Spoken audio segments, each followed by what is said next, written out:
beban saya menasehat itu, dia orang yang penting karena hak paten yang dimiliki oleh Sehat Sutarja ini lebih banyak dari hak paten seluruh bangsa Indonesia. Ya, saya ulangi, satu orang ini diaspora Sehat Sutarja, sekarang dia tinggal di Las Vegas, dia punya jumlah hak paten pribadi jauh melebihi seluruh hak paten yang dimiliki oleh bangsa Indonesia. Jadi kita bisa lihat dari sana potensi diaspora yang luar biasa. Saya bilang, gimana? Apa kegiatan terakhir? Sehat ya? Oh, saya sekarang lagi mau buat pabrik casing dari microchips. Gitu. Nah, kita tahu semua sekarang ada chips war, gitu ya, perang chips di mana baik Amerika dan Tiongkok dan negara lain saling berebutan karena industri dan segala hal yang berkaitan dengan kehidupan kita nggak akan bisa gerak tanpa adanya chips. Nah, chips ini sebagian besar dibuat di Taiwan ya, 90% of chips dunia konon, dan sekarang jadi masalah sensitif karena rivalitas geopolitik antara Amerika dan Tiongkok sekarang berkaitan pada teknologi, terutama siapa yang menguasai chips. Ya, dan sekarang ada upaya bahkan dari Amerika agar chips ini, microchips ini tidak ke Tiongkok, dikurangi pasokannya ya, sehingga sekarang Tiongkok juga lagi marah dan lain sebagainya. Gitu, right? Jadi ini satu hal yang sangat strategis sekali. Ya. Nah, si Sehat ini dia akan bikin pabrik casing untuk microchips. Nah, yang menarik adalah pemerintah Amerika Serikat sendiri menawarkan subsidi bagi dia, dan menawarkan subsidi dan bilang, coba kamu bikin pabriknya di Amerika, karena ini sangat strategis sekali ya. Nah, oleh Sehat ditolak dan dia memutuskan untuk buat pabriknya di Singapura. Jadi akan ada pabrik casing chips yang sangat strategis sekali, tapi ditempatkannya di Singapura. Nah, saya tanya kepada Sehat, gimana? Dulu kan kamu sering di Indonesia, kenapa nggak di Indonesia aja? Ya, nah, ini yang saya ingin menjadi bahan pemikiran kita. Ya. Dan dia bilang, pertama nggak ada yang garap saya, right? Dan kedua insentifnya kurang, ya maksudnya nggak ada insentif yang ditawarkan kepada dia secara bisnis, dia kan pengusaha ya, dia ambil resiko untuk investasi dan lain sebagainya. Sementara yang menggarap dia sangat aktif adalah pemerintah Singapura ya, dengan berbagai insentif, fasilitas dan lain sebagainya. Jadi dia menolak subsidi miliaran dolar ya, triliunan rupiah, billions of dollars yang ditawarkan oleh pemerintahnya sendiri, dan dia buat akhirnya di Singapura untuk suatu produk yang sangat strategis.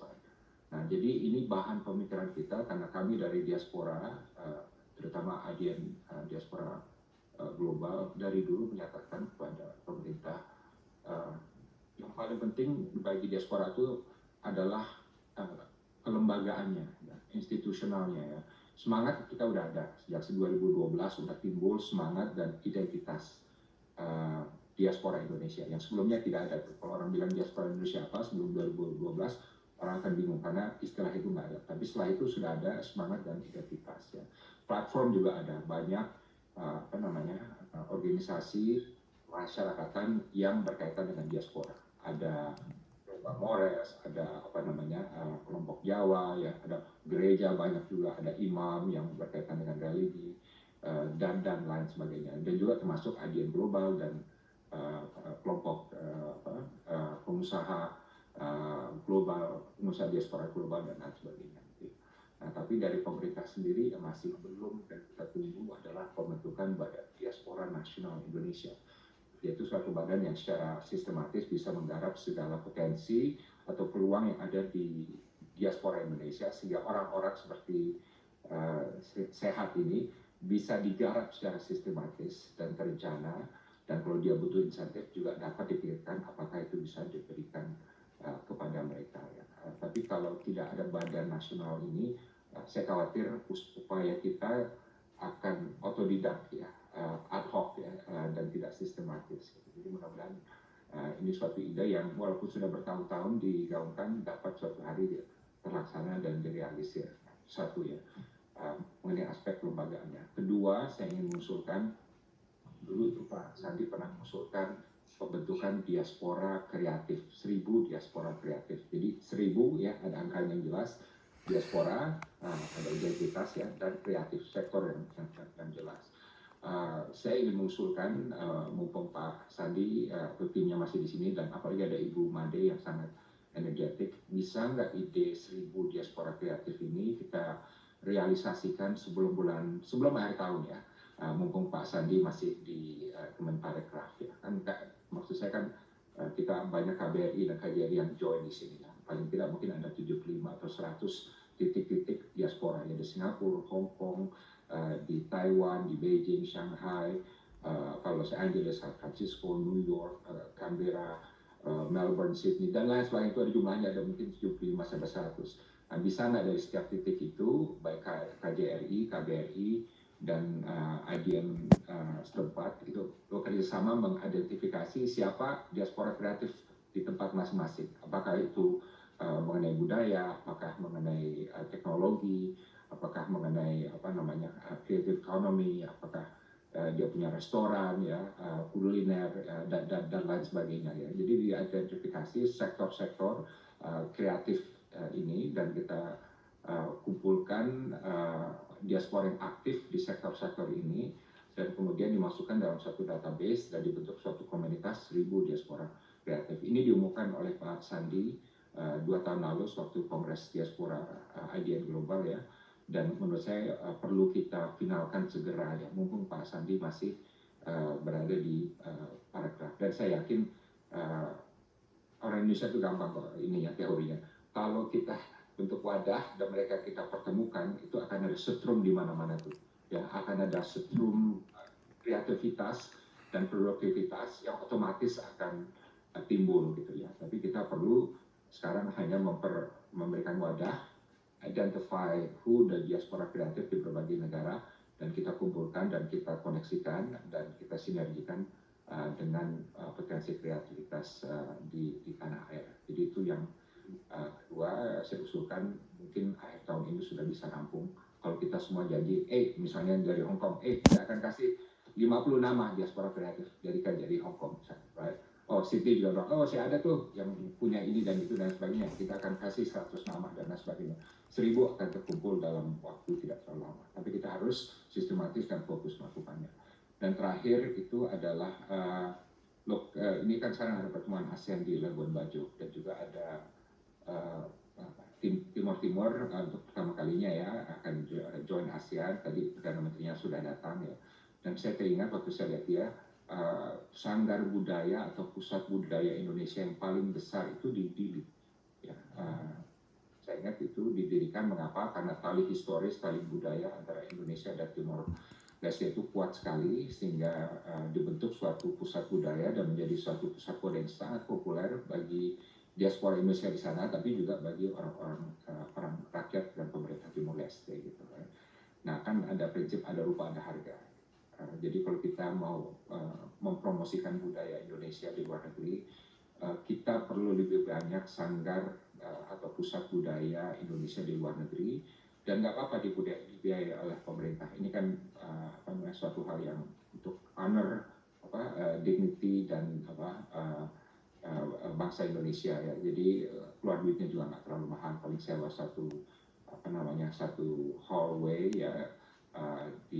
Kita tetapkan di mana yang bisa dapat prioritas ya. Tapi ada program untuk pusat budaya Indonesia di berbagai tempat yang setiap tahun akan semakin meningkat jumlahnya. Dan kalau saya yakin kalau ini menjadi kebijakan pemerintah dan dianggarkan ya, dan ada long term plan atau mid term plan-nya ya, untuk bagaimana memanage kegiatan ini, saya yakin budaya Indonesia akan lebih dikenal dan lebih mendunia lagi. Dan saya ingin mengingatkan satu hal, kita kan selama ini tadi juga Pak Tantowi Yahya bicara mengenai promosi budaya tari-tarian Indonesia dan lain sebagainya gitu ya. We need juga to acknowledge ya bahwa orang itu kalau orang ke Indonesia bukan hanya karena dia melihat tari-tarian. Saya misalnya kita melihat tari-tarian Meksiko, atau tarian dari Tiongkok ya sering ya dan lain sebagainya. It doesn't make me automatically saya mau ke Tiongkok karena saya melihat tari-tarian yang bagus, ya kan. Bahkan masakan juga enggak. Oh saya makan Meksiko enak di Kemang tadi ya di Amigos ya. Oh saya mau ke Meksiko It doesn't work like that. Kita harus kritis melihat hal ini ya. Yang paling penting adalah orang itu akan pergi suatu tempat karena dia mendengar atau paham traveling experience-nya luar biasa. Jadi kalau saya sebagai seorang yang kerja keras setiap tahunnya di New York di Wall Street gitu ya, dan saya hanya ada waktu 2 minggu untuk liburan ya, dan saya orang kaya ya bisa traveling first class atau business class. Yang saya mau tahu adalah kalau saya 2 minggu ini saya ke Bali atau Labuan Bajo atau ke Jogja, will I have a traveling experience yang membuat saya senang, worth my money, worth my only 2 weeks in the year, right? Nggak terlalu peduli mengenai tari-tarian umat itu seperti apa, right? 90% nggak akan peduli mengenai hal itu, right? Jadi bagi kita juga harus realistis dan kreatif menciptakan suatu promotional materials di mana kita bisa meyakinkan turis-turis di luar itu bahwa kalau you have only 2 weeks of 1 year untuk traveling, Indonesia is the best for you to get traveling experience. Jadi dan hal lain juga kalau kita bicara mengenai kreatif ekonomi, jangan lupa Indonesia masih sangat minim sekali presence-nya di marketplace of ideas. Ya. Jadi marketplace of ideas, if you go to Davos, if you go to Milken Conference, if you go to all these places ya, the Indonesian ideas yang saya lihat masih sangat minim nih. Right? Nah ini yang perlu kita galakkan. Kemarin saya ngomong dengan Pak Khatib Basri, saya senang sekali beliau aktif di suatu conference di Amerika ya, bicara mengenai economic trends and so on. Tapi beliau bilang saya pikir nggak banyak banget nih orang Indonesia ya. Who carries the idea of Indonesia globally? Right? Who carries? Ya kalau tarian kuliner sekali udah banyak ya. Tapi Indonesian ideas itu in the global marketplace itu masih sedikit banget ya. Dan saya setuju dengan beliau. Dan disinilah kita mungkin perlu lebih menggalakkan the export of Indonesian ideas globally dan juga bagaimana diaspora Indonesia juga dapat menjadi pemicu dari the promotion of Indonesian ideas in the global marketplace. Mungkin itu aja dulu dari saya. Terima kasih. Assalamualaikum warahmatullahi wabarakatuh. Dan maaf saya nggak sempat pantun karena tadi saya coba menulis pantunnya gimana. Aduh, tak banget ya. Baik.